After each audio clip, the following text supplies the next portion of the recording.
Halo guys, welcome back to Room Podcast.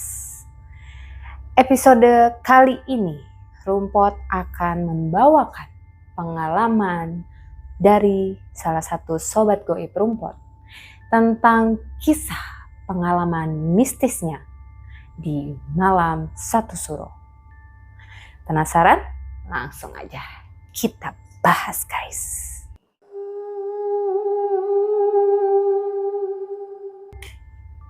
Malam ini datang dari sobat goib Rumpot yang namanya minta disamarkan, tapi kita sebut aja dia Bang Erwin. Terima kasih ya Bang Erwin sebelumnya udah membagikan cerita mistisnya kepada Rumpot. Oke, jadi kejadiannya saat itu sekitar tahun 2019. Lokasinya di sebuah hotel atau penginapan di kota Bogor yang namanya hotelnya nggak bisa kita sebutin ya guys. Hotelnya memang masih terbilang baru di daerah Bogor ini karena hanya orang Bogor aja nih yang tahu hotel tersebut. Tapi kata Bang Erwin ini, dia sendiri pun nggak tahu kalau di Bogor ada hotel ini, saking barunya nih guys. Oke lanjut, salah satu temannya Bang Erwin bernama Roni. Bang Roni ini nelfon Bang Erwin nih, nyuruh datang ke hotel yang ada di Bogor itu. Lalu Bang Roni bilang kepada Bang Erwin, si Bunga lagi OTW dari Jogja nih, mau ke Bogor, dan gue disuruh nemenin dia karena lagi mau mendatangi sebuah acara di Bogor.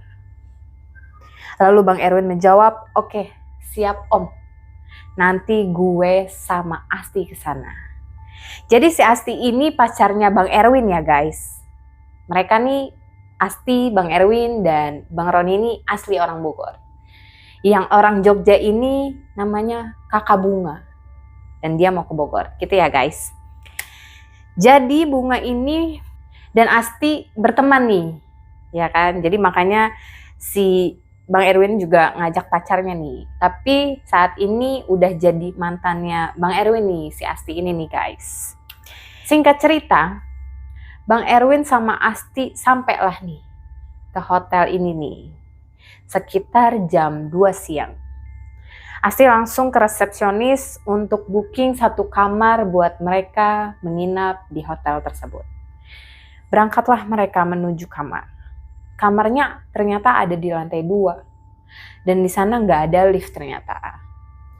Jadi mereka harus naik tangga. Setelah sampai nih di lantai 2, mereka melewati lorong untuk menuju kamar tersebut. Ternyata lorongnya lumayan gelap dan sempit. Tapi bersih guys ternyata.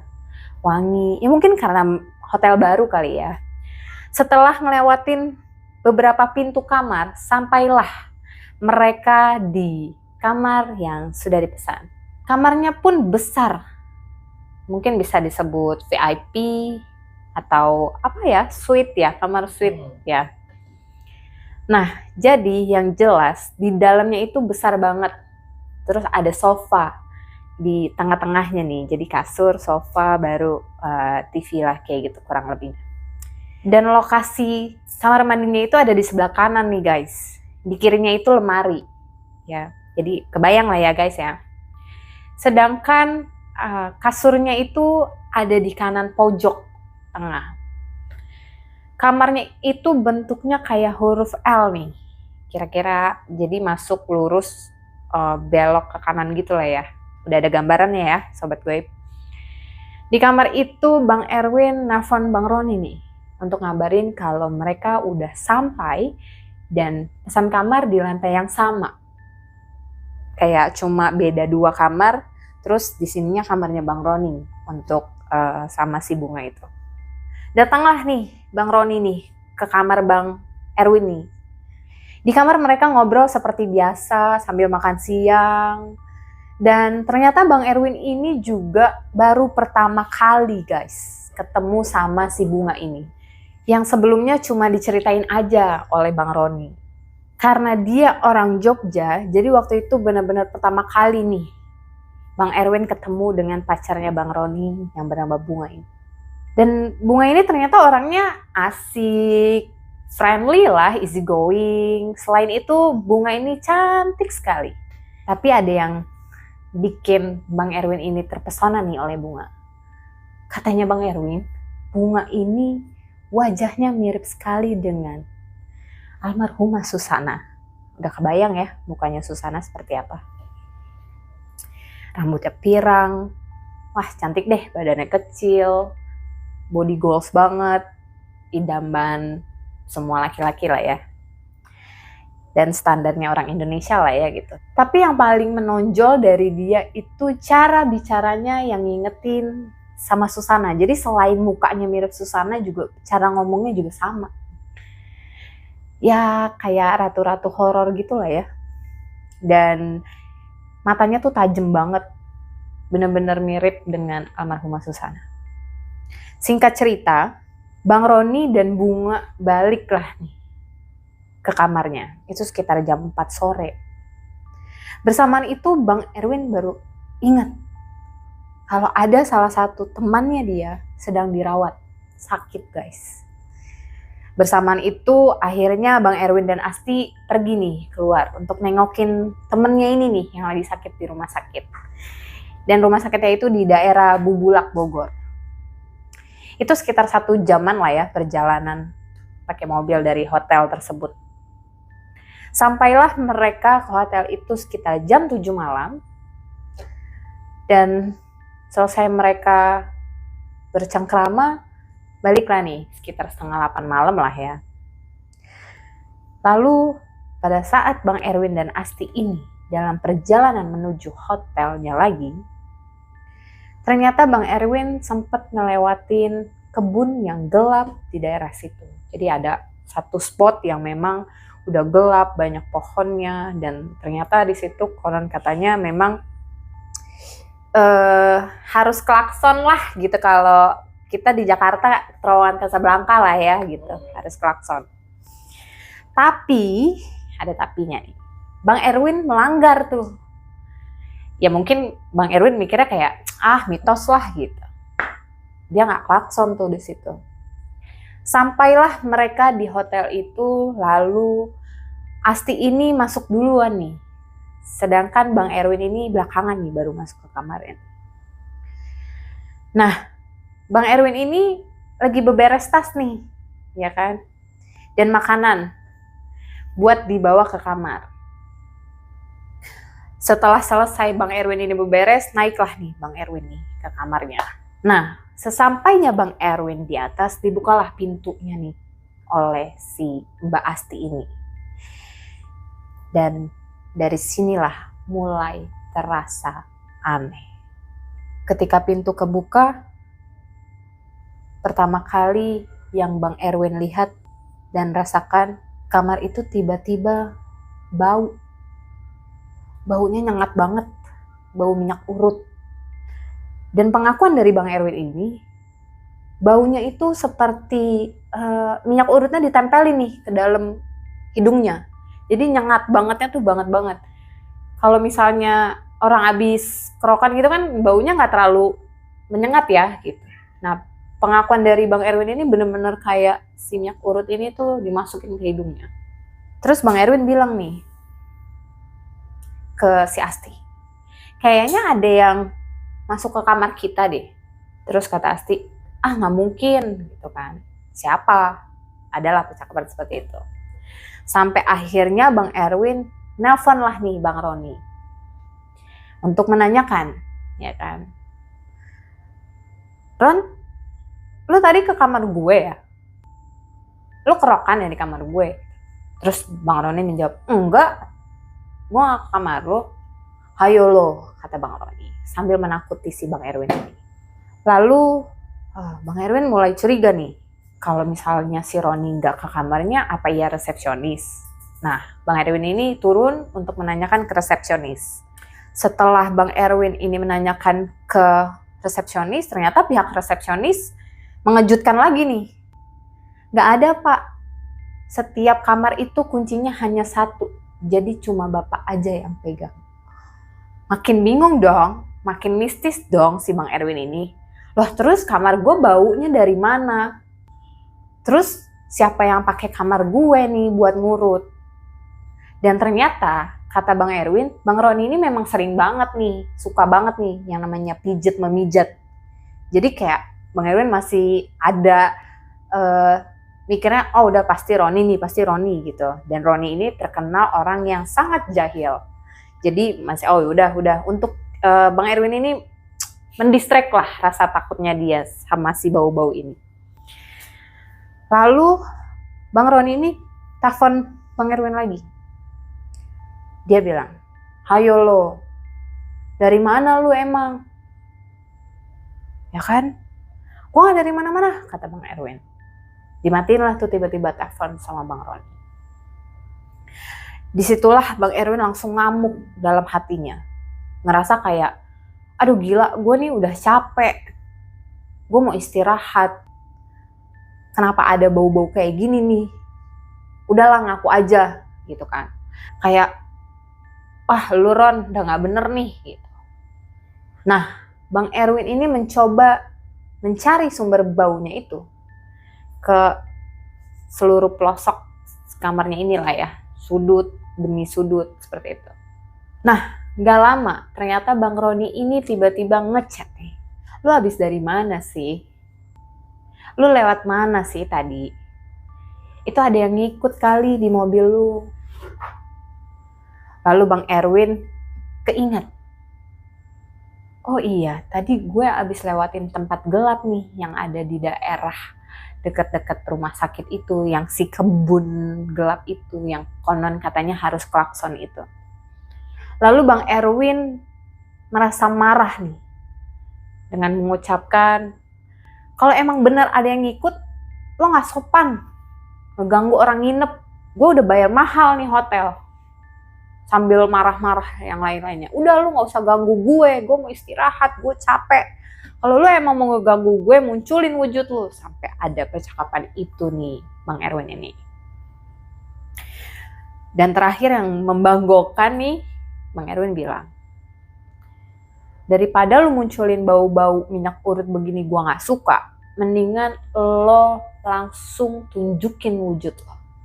Daripada lo neror gue seperti ini. Amazing ya guys. Wow, ditantangin ya. Lemong.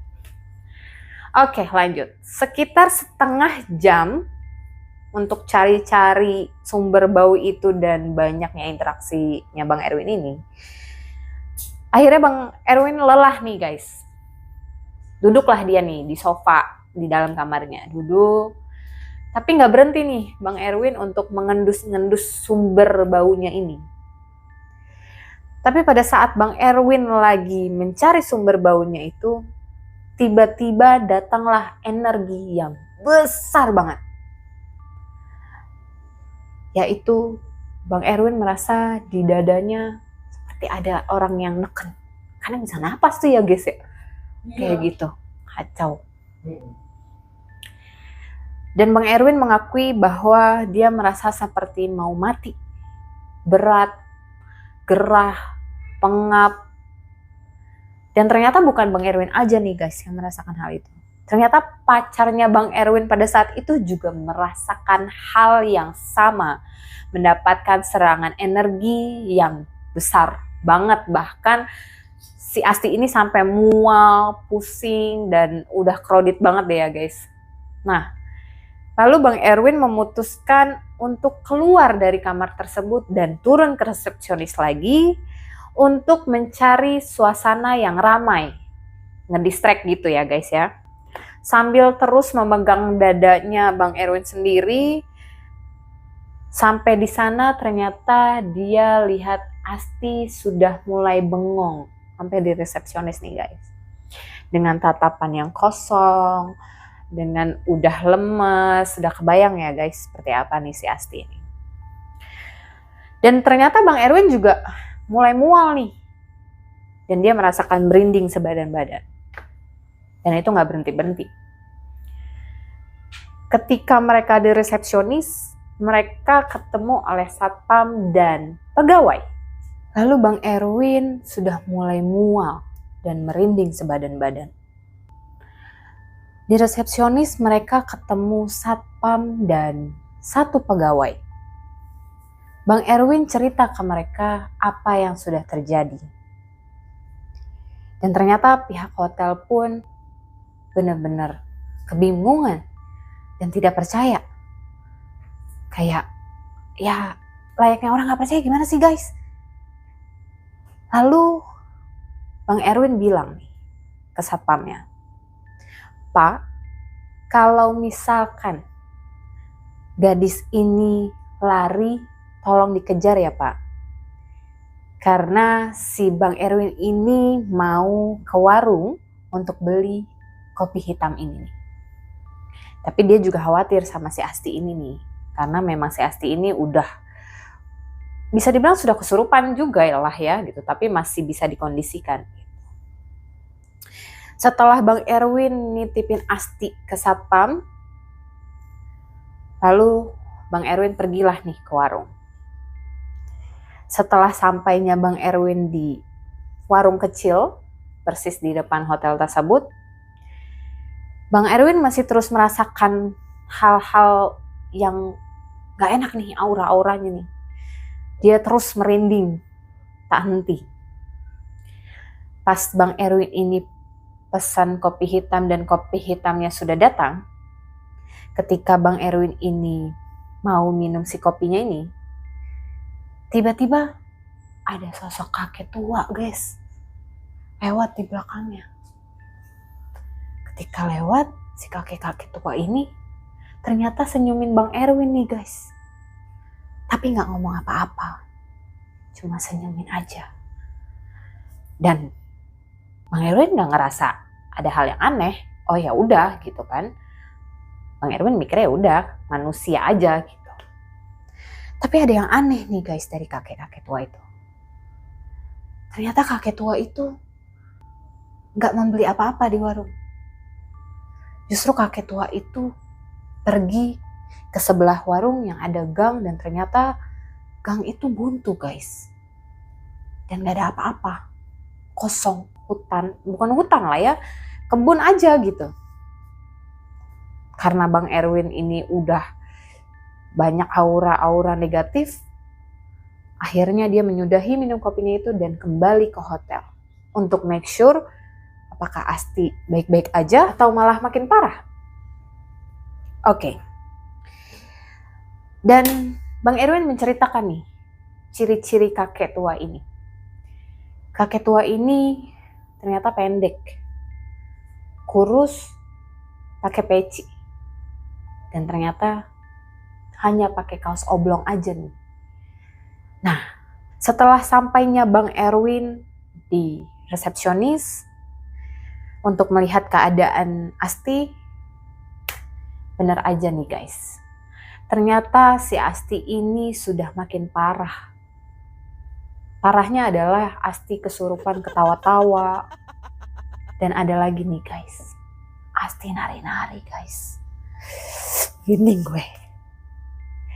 Lalu karena minimnya pengalaman Bang Erwin tentang hal-hal goib seperti ini, Bang Erwin telepon temennya lagi nih guys, si Bang Roni nih. Setelah Bang Erwin telepon Bang Roni, ternyata gak diangkat guys teleponnya sama Bang Roni. Tapi Bang Roni ngechat, lu kesini aja, jangan di sana. Kalau lu nggak mau kenapa-napa, udah lo kesini aja ke kamar gue. Dari situ Bang Erwin langsung bawa Asti ke kamar Roni nih. Sambil si Asti ini udah nari-nari, udah kerasukan. Udah nggak kekontrol deh guys.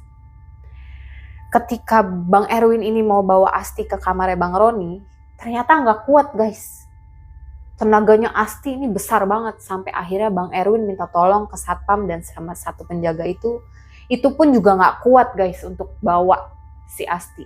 Bahkan di Bopong pun juga mereka bertiga kewalahan. Tapi alhamdulillahnya sampailah nih Asti dan Bang Erwin di kamarnya Bang Roni. Sesampainya Bang Erwin dan Asti di kamarnya Bang Roni, ternyata respon Bang Roni hanya ketawa-tawa. Dan dia cuma bilang ke Bang Erwin, lu harus minta maaf Lalu Bang Erwin bertanya, gue minta maaf ke siapa? Gue gak ngapa-ngapain. Ya lu udah songong, kata Bang Roni. Udah intinya lu udah songong, udah sombong, lu tuh sombong. Dan lu bikin acara mereka tuh berantakan. Acara apa? Kata Bang Erwin. Gue gak ngapa-ngapain gitu. Udah daripada berkepanjangan, pesan gue sama Bunga, lu minta maaf aja. Tapi Bang Erwin masih tetap kekeh gak mau, sambil ngerasain serangan-serangan yang udah masuk di badannya Bang Erwin. Dan Bang Erwin ini mencoba sekuat tenaga untuk ngontrol energi itu biar gak sampai di kepalanya.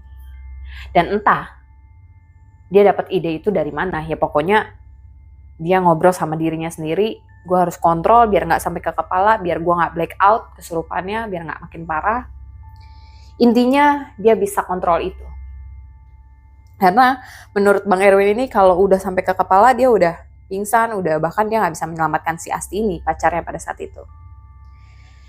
Waktu di kamar itu badannya Bang Erwin rasanya seperti kayak kakek-kakek. Pegelnya tuh pegel banget gitu. Bahkan si Bang Erwin ini sering banget sendawa dan gak berhenti-berhenti. Dan ngomongnya pun juga udah ngelantur. Cuma otaknya masih sadar. Karena ya Bang Erwin tadi kontrol itu ya guys. Nah, pada saat Bang Erwin dan Bang Roni ini mengobrol, dia lihat nih, si pacarnya ini nih, si Mbak Asti ini.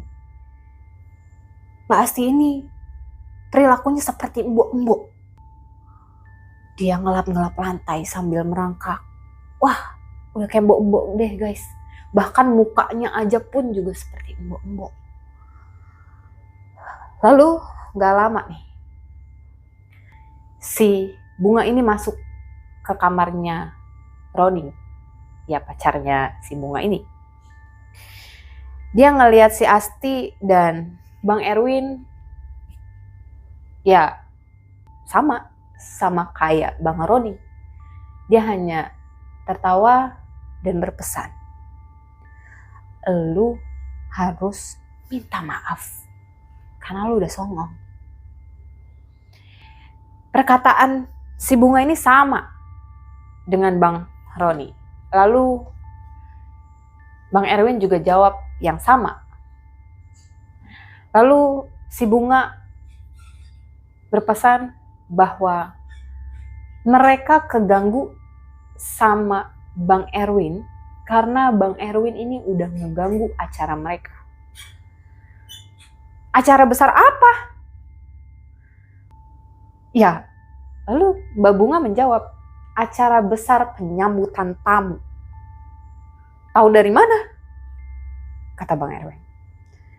Dari selatan. Di situ Bang Erwin langsung lihat muka Bunga berubah jadi nenek-nenek. Lalu Bang Erwin bertanya dengan Bunga, lu siapa sih sebenarnya? Dalam rangka apa sih lu kesini, Bunga? Lalu Bunga menjawab, gue manusia yang diundang untuk datang ke acara yang berada di Bogor ini. Terus Bang Erwin nanya lagi, diundang siapa? Lu siapa? Mana acaranya? Gak ada acara? Acara apa? Lalu bertanya seperti itu terus dengan rasa kebingungan. Lalu Bunga cuma ketawa doang. Bareng pacar itu si Bang Erwin. Mereka tertawa berdua. Sedangkan Asti juga masih kesurupan ya, masih bersih-bersih itu. Hari makin malam, badan dan perasaan udah makin gak karuan. Dan gak ada solusi, gak ada jalan keluar. Rasa mual juga makin membludak. Akhirnya Bang Erwin memutuskan untuk pulang. Tapi dilarang ternyata nih sama Bunga dan Roni. Mereka bilang, kalau lu mau sembuh, jangan pulang. Karena kalau lu pulang itu bahaya. Udah di sini aja, jangan kemana-mana. Dengan rasa takutnya Bang Erwin dan tidak percaya, akhirnya Bang Erwin tetap memutuskan untuk pulang. Sekitar jam 12 malam mereka pulang. Ternyata Bang Erwin nelpon orang rumahnya nih. Tolong dong, gue bawa Asti nih. Tolong bantu dong nih, Asti nggak beres nih, Asti kesurupan, bla bla bla segala macam ya. Dan ketika Bang Erwin menyetir mobil juga Bang Erwin nggak lepas dari baca-baca doa ya. Sesampainya di rumah Bang Erwin, mereka dibawalah ke orang pinter, Pak Ustadz gitulah. Dan ternyata Pak Ustadz ini saudaranya Bang Erwin juga. Dari situ mereka disembuhin walaupun nggak 100% sembuh ya guys. Di keadaan yang masih setengah sadar, orang pintar itu pun ngasih tahu nih, kalau Bang Erwin itu ngeganggu acara mereka. Dan ternyata di hotel itu dulunya ada pohon dan batu besar, dan bahkan ada perkampungan goib ini nih. Nah, makanya mereka keganggu karena Bang Erwin terlalu sombong dan menantang mereka. Sampai akhirnya energi sekampung itu tuh nyerang Bang Erwin di waktu bersamaan. Makanya saat itu Bang Erwin sampai sesak seperti ditekan oleh banyak orang. Lalu Bang Erwin cerita nih ke orang pintar.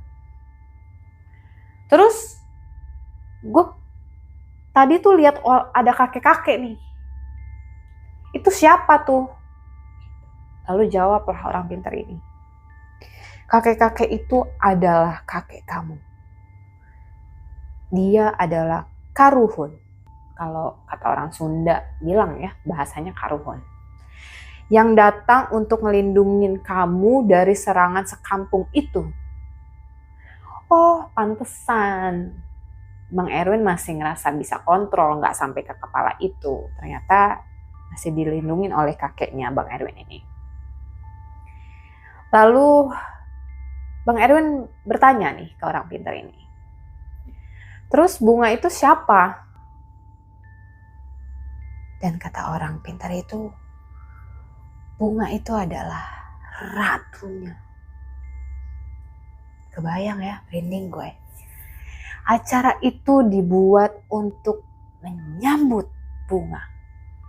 Karena bunga ratunya guys. Di situ Bang Erwin langsung merinding, gak berhenti-berhenti, shock, kayak gak percaya. Gila nih temen gue pacaran sama ratu, makhluk goib. Kayak, wah udah campur aduk ya guys ya. Oke. Singkat cerita, besoknya nih Bang Erwin dan Asti ini udah mulai membaik lah ya. Tapi si Bang Erwin ini belum terlalu membaik lah, belum 100%. Tapi kalau Asti ini udah 90% lah ya guys, udah membaik. Paginya Bang Erwin ngechat si Bunga nih guys, untuk ngasih tahu kondisi mereka. Dan kata Bunga, oh nggak apa-apa, nanti juga sembuh kok kalau gue udah balik ke Jogja. Maksud yang sembuh itu si Bang Erwinnya ya guys ya, karena Bang Erwinnya nih masih 40% lah gitu. Dia masih sesek, masih nggak karuan, masih mual, masih wah udah sensitif banget ya. Kalau si Asti tuh udah makan banyak, udah looks like orang normal lah ya. Nah, ternyata Bunga ini seminggu guys di Bogor. Jadi selama seminggu itu Bang Erwin masih nggak karuan tuh. Walaupun dia udah ke orang pinter itu ya. Gitu. Akhirnya Bunga bilang lah ke Bang Erwin, gue 2 hari lagi balik kok. Lalu Bang Erwin bilang, ya terus gue gimana nih? Gue udah gak sanggup seminggu ngerasain hal kayak gini. Udah tenang aja, lo bakalan sembuh ketika gue balik. Ketika hari H-nya si Bunga ini mau pulang ke Jogja, Bunga ngechat Bang Erwin, gue udah di kereta nih, mau balik. Sebentar lagi lo bakal sembuh. Bakal pulih. Nah, sesampainya Bunga di Jogja, alhamdulillah Bang Erwin sudah kembali normal. Walaupun gak bisa kembali normal-normal banget lah ya. Karena menurut pengakuan Bang Erwin, setelah kejadian itu, Bang Erwin menjadi lebih sensitif. terhadap energi astral. Atau dia bisa melihat makhluk halus. Dia kalau si makhluk halusnya ini nggak nampakin diri, dia merinding sendiri. Ya seperti itulah guys, pokoknya kalau orang-orang yang sensitif dengan makhluk goib ya gitu.